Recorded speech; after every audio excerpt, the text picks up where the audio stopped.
Hello everyone, I am शीतल सिंह।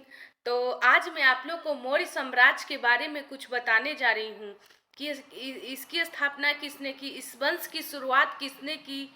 तो चलिए मैं स्टार्ट करती हूँ और आप लोग से एक रिक्वेस्ट करती हूँ कि मेरे चैनल को लाइक एंड सब्सक्राइब कीजिए ताकि मुझे मोटिवेट फील हो और मैं और भी अच्छी अच्छी वीडियो ला सकूँ पूरा अच्छे से। तो चलिए मौर्य साम्राज्य के बारे में बताती हूँ। और मेरी एक ये छोटी सी प्रयास है कि मैं कोशिश करती हूँ कि मैं जो भी पढ़ती हूँ मैं आप लोग के सामने प्रस्तुत करती हूँ ताकि जहाँ भी गलतियाँ होती हैं आप लोग भी मुझे बता सकते हैं, जिससे मुझे भी एक तरह से मोटिवेट फील होगा कि मैं भी ग्रुप स्टडी कर रही हूँ और मैं अकेली नहीं हूँ, मैं सब लोग मिल के साथ पढ़ रहे हैं क्योंकि जीवन में कुछ तो करना है, इसीलिए मिलकर कुछ अच्छा करते हैं। तो चलिए स्टार्ट करती हूँ। मौर्य साम्राज्य। नंद वंश के अंतिम शासक धनानंद को पराजित करके चंद्रगुप्त मौर्य ने मगध में मौर्य साम्राज्य की स्थापना की। नंद वंश के अंतिम शासक धनानंद को पराजित करके चंद्रगुप्त मौर्य ने मगध में मौर्य साम्राज्य की स्थापना की। ठीक है। मौर्य वंश के बारे में जानकारी निम्नलिखित स्रोतों से मिलती है। तो देखिए, मौर्य साम्राज्य दो भागों में विभाजित होता है, साहित्यिक स्रोत, पुरातात्विक स्रोत। ठीक है। जैसे कि उसमें था स्थूल भद्र और भद्रबाहु, तो इसमें साहित्यिक स्रोत, पुरातात्विक स्रोत। साहित्यिक स्रोत में आता है अर्थशास्त्र, इंडिका, मुद्रा राक्षस, जैन और बौद्ध ग्रंथ साहित्यिक स्रोत में। पुरातात्विक स्रोत में अशोक के अभिलेख, जूनागढ़ अभिलेख, रुद्रमन अभिलेख। तो चलिए, मौर्य साम्राज्य का विस्तार। चंद्रगुप्त मौर्य वंश की स्थापना की और एक विस्तृत राज्य की स्थापना भी किए थे। उसने उत्तर में हिमालय से लेकर दक्षिण में मैसूर, पूर्व में बंगाल से लेकर उत्तर पश्चिम में हिंदू कुश पर्वत तथा पश्चिम में अरब सागर तक अपने साम्राज्य का विस्तार किया। ठीक है। मौर्य साम्राज्य के शासक चंद्रगुप्त मौर्य, बिंदुसार, अशोक और दशरथ मौर्य संप्रतिशाली शुशक देववर्मन और सत धनवन बृहत चंद्रगुप्त मौर्य, बिंदुसार, अशोक थे।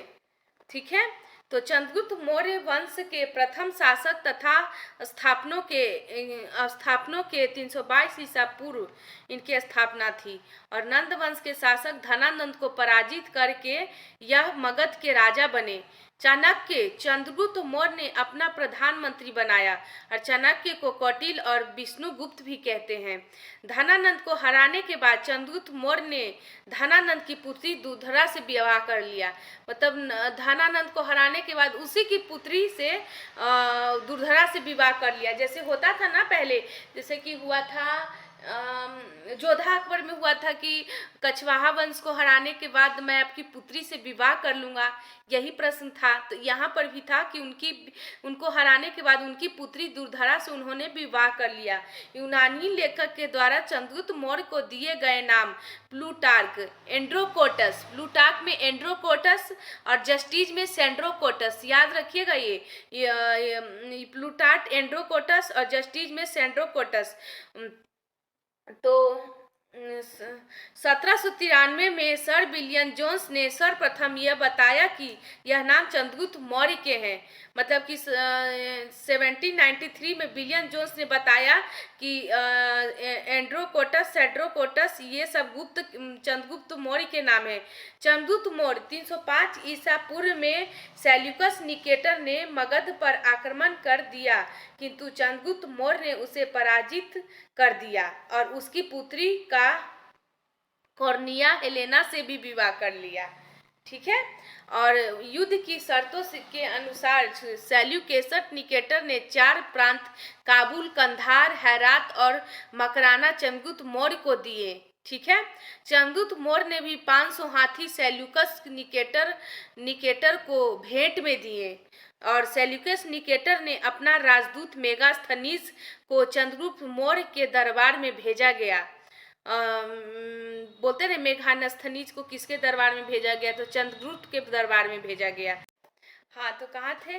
चंद्रगुप्त मौर्य ने भी 500 हाथी सेल्यूकस निकेटर को भेंट में दिया और सेल्यूकस निकेटर ने अपना राजदूत मेगास्थनीज को चंद्रगुप्त मौर्य के दरबार में भेजा। मेगास्थनीज की पुस्तक इंडिका में मौर्य वंश की जानकारी मिलती है, याद रखिएगा। मेगास्थनीज की पुस्तक इंडिका में मौर्य वंश की जानकारी मिलती है। जैन गुरु भद्रबाहु से प्रभावित होकर चंद्रगुप्त मौर्य ने जैन धर्म अपना लिया। ठीक है, भद्रबाहु से प्रभावित होकर फिर कर्नाटक में श्रवण बेलगोला में 298 ईसा पूर्व में संलेखना विधि द्वारा प्राण त्याग दिए। 298 में संलेखना विधि द्वारा, संलेखना विधि पता है क्या होता है? अन्न पानी को त्याग देना, अपने शरीर को कष्ट देना, मतलब धूप गर्मी कुछ भी सब में वो मतलब कि अपने शरीर को त्याग कर देना, वो होता है संलेखना विधि से अपने प्राण को खत्म कर देना होता है। तो संलेखना विधि द्वारा प्राण त्याग दिए और फिर हारने के बाद सेल्यूकस निकेटर ने पाकिस्तान में अफगान चंद्रगुप्त मौर्य को दे दिया। अफगानिस्तान चंद्रगुप्त मौर्य के समय 12 वर्ष का भीषण अकाल पड़ा था। भद्रबाहु दक्षिण भारत की तरफ आ गए थे।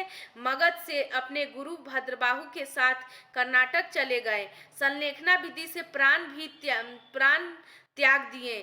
संलेखना विधि से भोजन जल को त्याग कर अपने आप को प्राण त्याग दिए और 298 ईसा पूर्व में स्वर्ण बेलगोला में अपने प्राण त्याग दिए चंद्रगुप्त मौर्य ने।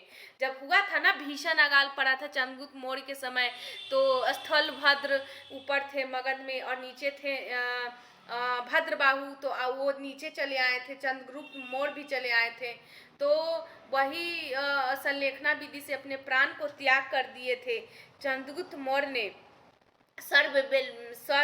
स्वर्ण बेलगोला में। ठीक है, तो ये सब क्वेश्चन पूछता है बीपीएससी, एमपीपीएससी, यूपीएससी जो भी है, ईपीसीएस में भी और कंपटीशन एग्जाम में भी पूछता है, जो भी कॉम्पिटिटिव एग्जाम है। बिंदुसार चंद्रगुप्त मौर्य का उत्तराधिकारी बना। इसकी माता का नाम दुर्धरा था। ठीक है, बिंदुसार को अंतिम घात भी कहते हैं। अभित्र घात का अर्थ है शत्रुओं का नाश करने वाला। सीरिया के शासक सेंटियोकस ने अपना राजदूत डायमेक्स को बिंदुसार के दरबार में भेजा गया। ठीक है, बिंदुसार ने सीरिया नरेश से अंजीर क्या क्या मांगा? बिंदुसार ने सीरिया के नरेश से अंजीर, मीठी शराब तथा यूनानी दार्शनिक की मांग की। तो एंटियोकस ने 2 वस्तुएं भेंट में दी, मीठी शराब तथा अंजीर, जो भोजन के योग्य था, जो कोई भी दे सकता है। मतलब अच्छी चीज़ों खाने का मन रहता तो सामने वाला प्रस्तुत कर देता है, बट अपनी राज ये सब कुछ नहीं देता है कोई, तो दे दिया। परंतु यूनानी दार्शनिक की मांग को ठुकरा दिया।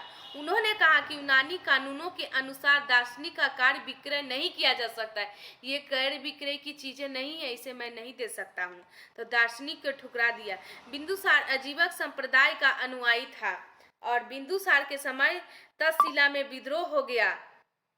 उस समय तक्षशिला का राजकुमार बिंदुसार का बड़ा बेटा सुसीम जो भी है सुसीम था, वह विद्रोह को दबाने में असफल रहा। तब बिंदुसार ने अपने छोटे पुत्र अशोक जो उस समय अवंती का राज्यपाल था, उसे विद्रोह को दबाने के लिए भेजा। अशोक ने बड़े ही क्रूरतापूर्वक विद्रोह को दबा दिया। बिंदुसार की मृत्यु के बाद अशोक मगध के सिंहासन पर बैठा। तेज भी था अशोक। सांची स्तूप साम्राज्य अशोक ने ही बनवाया है और अशोक मगध के सिंहासन पर बैठने से पहले अवंती का राज्यपाल था। वो अशोक का जन्म 304 ईसा पूर्व पाटलिपुत्र में हुआ था। ठीक है, बौद्ध ग्रंथों के अनुसार अशोक ने राजा बनने के लिए अपने 99 भाइयों की हत्या कर दी थी। अशोक ने 99 भाइयों की हत्या कर दी थी। हाँ, आगे चलकर भले उसका जीवन परिवर्तन हुआ और बौद्ध धर्म को हो गया, बट उसके पीछे की हिस्ट्री बहुत ही वो है। तो अशोक का जन्म पाटलिपुत्रा में हुआ था 304 ईसा पूर्व। बौद्ध ग्रंथों के अनुसार अशोक ने राजा बनने के लिए अपने 99 भाइयों की हत्या कर दी थी और 269 ईसा पूर्व में अशोक का राज्याभिषेक हुआ। वो अपने आप को पूरा पवित्र तरह से। तो अशोक की माँ हाँ, तो बौद्ध ग्रंथों के अनुसार अशोक ने राजा बनने के लिए अपने 99 भाइयों की हत्या की। 269 ईसा पूर्व में अशोक का राज्याभिषेक हुआ राजा बनने के लिए। तो अशोक की मां का नाम सुभद्रांगी था। राज्याभिषेक में 8वें वर्ष पश्चात 261 ईसा पूर्व में अशोक ने कलिंग पर आक्रमण कर दिया और कलिंग को जीत लिया। ठीक है, जीत कर कलिंग में हुए भीषण नरसंहार को देखकर अशोक का हृदय परिवर्तन हो गया। इसके बाद अशोक ने बौद्ध धर्म अपना लिया। बौद्ध धनी की शिक्षा अशोक को उपगुप्त ने दी थी। अशोक का बौद्ध धर्म उसका व्यक्ति धर्म था। उसने कभी भी बौद्ध धर्म को राजकीय धर्म घोषित नहीं किया, किसी पे दबाव नहीं डाला कि आपको एनी हाउ बौद्ध धर्म अपनाना होगा, ऐसा किसी पे पाबंदिश नहीं लगाया उसने। अशोक ने बौद्ध धर्म के प्रचार के लिए अपने बेटे महेंद्र, एक बेटी संघमित्रा को श्रीलंका भेजा प्रचार प्रसार के लिए। अपने बच्चों को तो कहते हैं ना बेटा ऐसा करो ऐसा करो। तो अशोक ने आजीवक संप्रदाय के लोगों के लिए गया में बराबर की पहाड़ियों में 4 गुफाओं का निर्माण करवाया। अशोक भारत का पहला ऐसा शासक था जिसने अपने स्वदेशी अभिलेखों के मध्य से जनता तक पहुंचाया। अशोक के अभिलेखों की भाषा प्राकृतिक थी और ये 4 लिपियों में लिखा गया था। प्राकृतिक और 4 लिपियों में लिखा गया। पहला ब्रह्मा लिपि, यह अभिलेख भारत में मिलते हैं। ब्रह्मा लिपि यह अभिलेख भारत में मिलते हैं। और दूसरा खरोष्टी लिपि, यह पाकिस्तान में मिलते। पहला भारत में मिलते ब्रह्मा लिपि, खरोष्टी लिपि पाकिस्तान में मिलते। याद रखिएगा, ब्रह्मा खरोष्टी भारत और पाकिस्तान। फिर अरमाइक लिपि, यह अफगानिस्तान से मिले हैं। और ग्रीक लिपि अफगानिस्तान के उत्तरी सीमा से मिले हैं। एक ब्रह्मा लिपि यह अभिलेख भारत से मिले हैं। खरोष्टी लिपि पाकिस्तान से मिले हैं। अरमाइक लिपि अफगानिस्तान से मिले हैं। ग्रीक लिपि अफगानिस्तान के उत्तरी सीमा से मिले हैं। तो याद रखिएगा, खरोष्टी लिपि दाएं से बाएं और लिखी जाती है।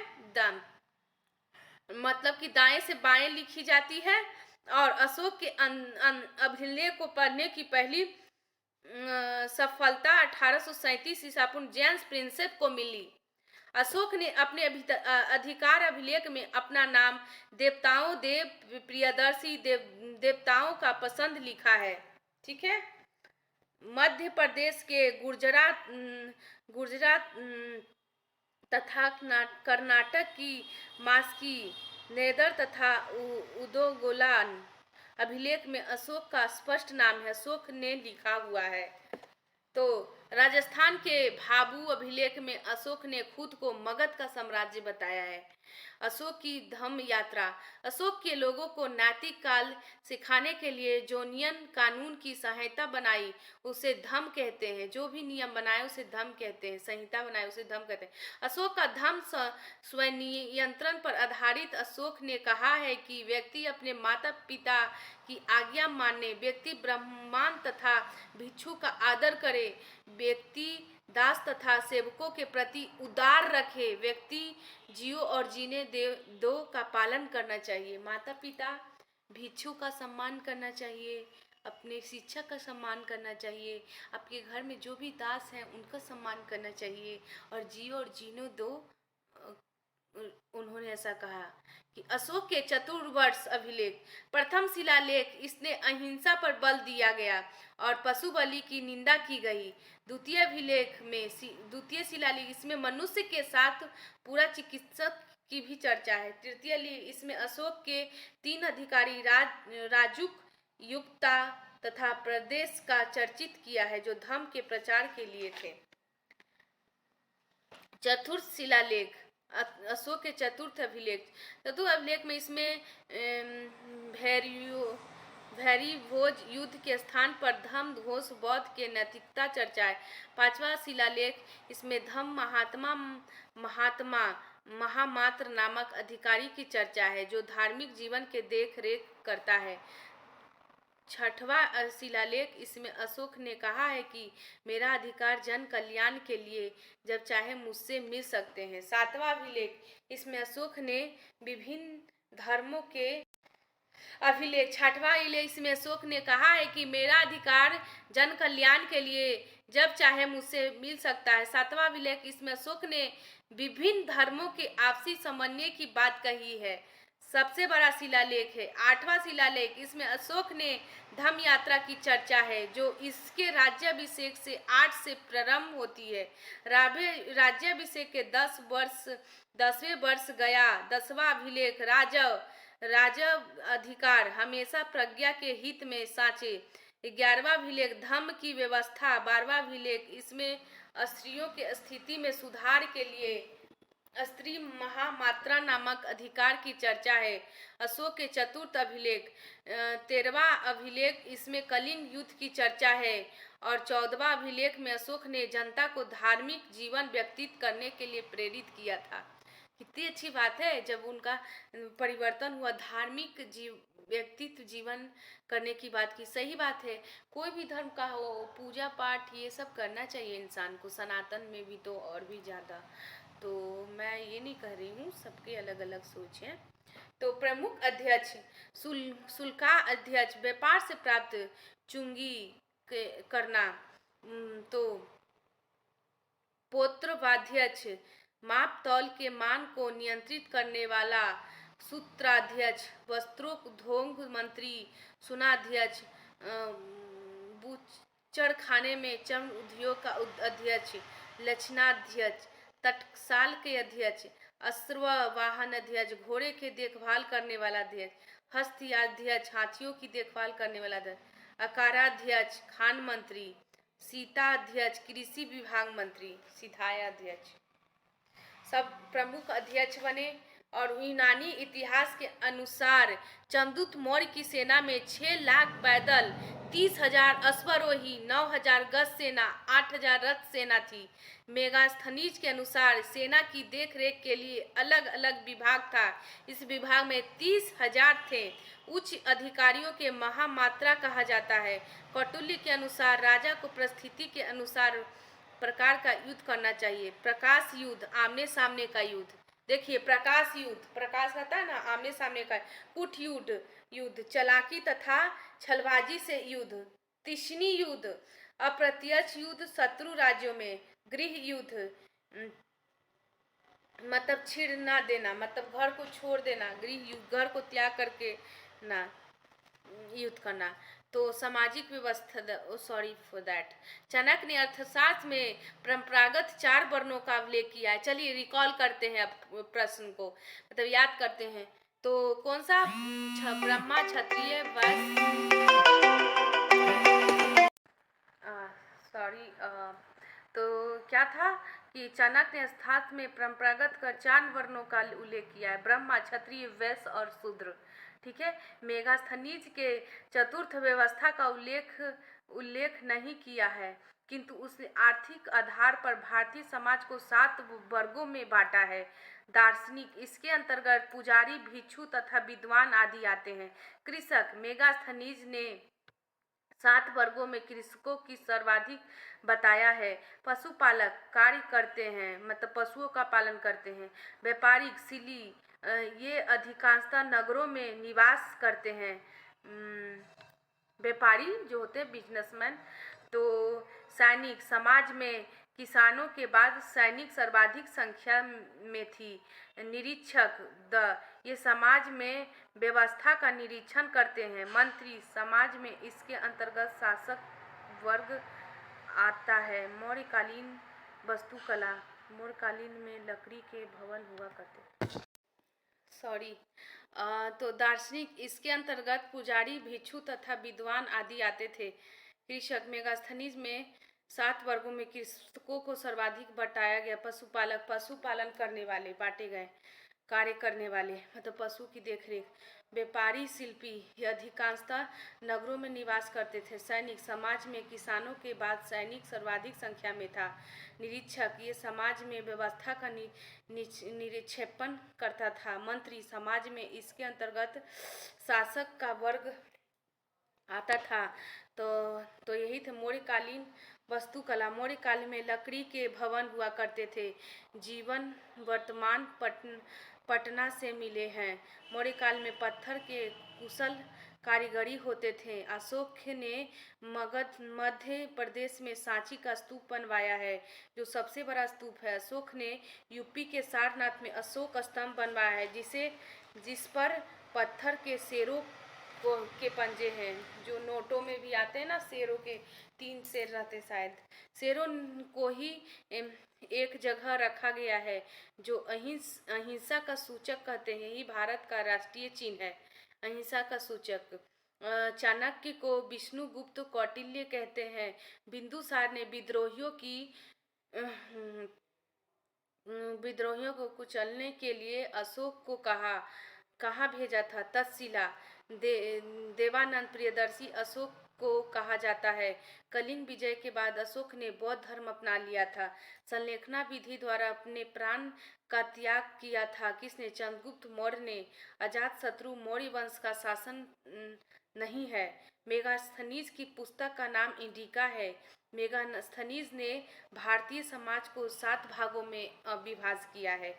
पाटलिपुत्र में लकड़ी का है, चंदन लकड़ी का बना हुआ है। सांची का स्तूप सम्राट अशोक ने बनाया। अशोक के शिलालेख का जेम्स प्रिंसेप ने कलिंग युद्ध का कलिंग के विजय तथा क्षेत्रीय का वर्णन है अशोक के शिलालेख में। चंद्रगुप्त,